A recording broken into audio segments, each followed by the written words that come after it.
Hello and welcome to 3 Minute Gaming, I'm Nathan. If you found this video, you probably want to get into the Warhammer Total War games. Took one look at the DLC list and had a heart attack. What do I buy? What is good? What sucks? Well, I'm here to help you out and not waste your time. I own every piece of the Warhammer Total War DLC across all 3 games, and not all are created equally. So I'm going to break down what is worth getting, what is not worth getting, and the bare minimum I'd recommend to dive into this franchise. My goal is to make this much less overwhelming so that an absolute beginner can have the best time with this series because I love these games and I think you will too. So let's not waste time and get into it. Here's a comprehensive Warhammer Total War DLC guide for an absolute newcomer.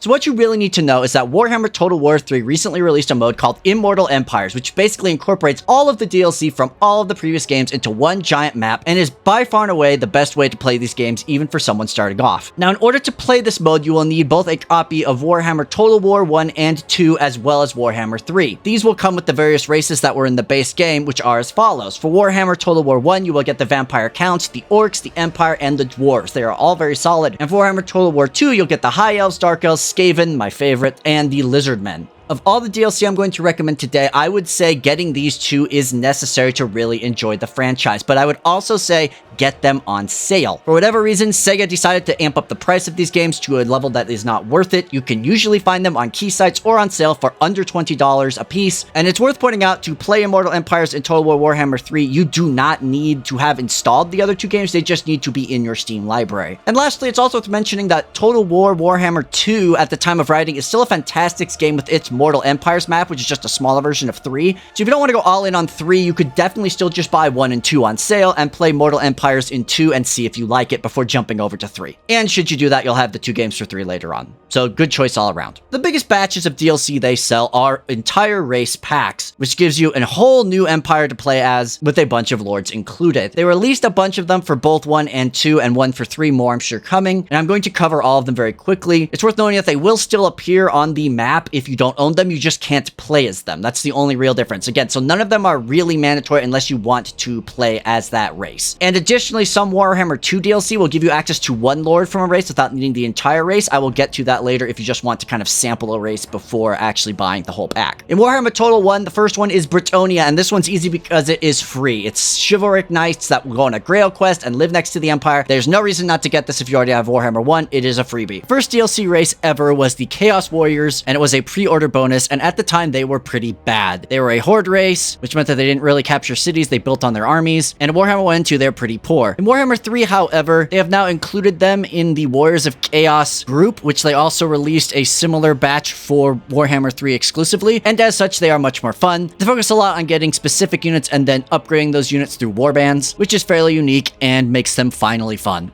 The next DLC they made was called The Beastmen, which was originally awful and now is actually pretty great, as they redid the entire race in Warhammer 2 and has kept all those updates. They are also a horde-based group like Chaos, but they're actually fun to play. They can build little raiding camps and get a lot of buffs and enjoy attacking a lot. They are a bit of a steamrolly type of race, and so if Khorne wasn't doing it for you, they are a good alternative. The third one was Rise of the Wood Elves. They are a ranged heavy race that plays tall, not wide, in that you're going to capture a select number of locations and hold them rather than painting the map necessarily. I actually really enjoy their playstyle because it lets you kind of focus in on some specific cities and build giant defensive armies as you slowly win the game. They were also updated since they were originally released and are much better. If you enjoy ranged units, they're for you. Norsika is probably my favorite from Total War 1. These guys are chaos slaves that are basically northern Vikings. They can easily confederate one another, meaning you can take over their whole zone very quickly, and then you go raid the Empire for fun and profit, until of course you get giant war mass and you just stomp everybody. If you want to be a Viking, these guys are very fun. In Warhammer Total War 2, they have 2 DLC races, but I would actually recommend both of them. The first is Rise of the Tomb Kings. They are Egyptian zombies, and they're super unique in that all your units are free, but the number you can build is based on the buildings you have, so you have to have infrastructure to support them, and the same goes for the lords, which require tech. They're definitely a race that has a slower start, but becomes very, very formidable as the game goes on, and are quite fun. And lastly is Curse of the Vampire Coast. They are vampire pirates, which are objectively better than the vampire counts from the first game because they build boat cities, they have giant crabs that they ride into battle, they have secret black markets under people's cities. You just yo-ho-ho around the map. I like them quite a bit. You play with a lot of subterfuge they are very fun. With the release of Immortal Empires, Total War Warhammer 3 now has 2 downloadable races to buy, the first being the pre-order bonus, the Ogres. I really do like the Ogres, but I would recommend them on sale. Basically, they are big, chunky boys that love McDonald's and eating, but really what they love is interrupting trade routes and getting filthy, filthy rich off other players. If you like getting a ton of money very fast and having a lot of influence that way while also building some big, beefy guys, these guys are really enjoyable. You're basically just trolling the map. The newest race added are the Champions of Chaos, which smashed that original Chaos DLC into a new one. The original Chaos DLC is Chaos Undivided, which means they don't have any affiliation with a dark god. This DLC gives you 4 new ones that are affiliated with the gods from Warhammer 3, but they kind of do their own thing. If you like the mechanics of the dark gods from 3, wanted to play kind of more as an independent or roaming version of that, these guys are pretty enjoyable. And that's all the DLC races available. Like I said, you basically should just pick and choose the ones that look fun. You're under no obligation to buy them. They will still appear on your map.